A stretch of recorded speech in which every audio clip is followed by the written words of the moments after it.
Gordon's growth model.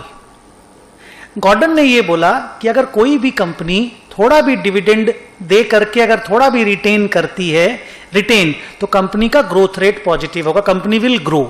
और growth rate का उनका फॉर्मूला था B इंटू आर। तो यहां पे जो B इंटू आर आप ये जो देख रहे हैं B इंटू आर, ये ग्रोथ रेट है।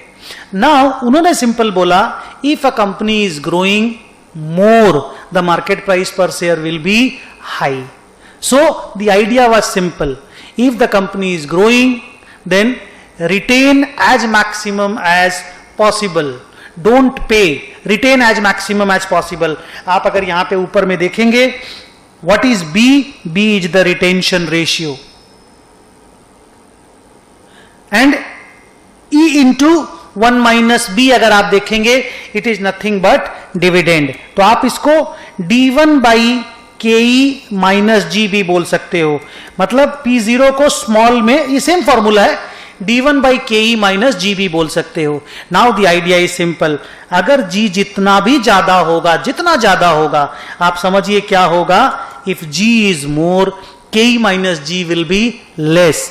एंड अगर डिनोमिनेटर छोटा होगा, न्यूमरेटर बड़ा या नॉर्मल भी रहे, मार्केट प्राइस पर share will be very high.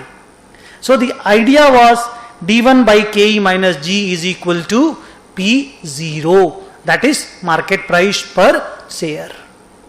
अब यहां पे खाली बच्चों को एक ही चीज ध्यान देना है कि ये जो है ऊपर में जो न्यूमरेटर लेंगे ये D1 लेंगे, D1 is expected dividend and not the past dividend।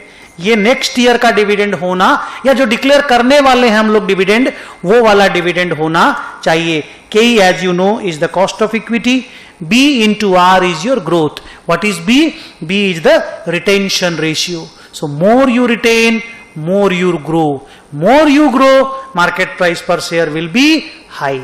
लेकिन एक चीज और ध्यान देना है कि shareholders like only those companies which pay consistent dividends।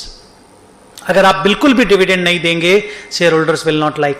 Although there is a case of Apple जिन्होंने कई साल तक डिविडेंड नहीं दिया, मुझे मालूम नहीं अभी डिविडेंड देती है कि नहीं, but anyway Gordon's growth model is over. Thank you.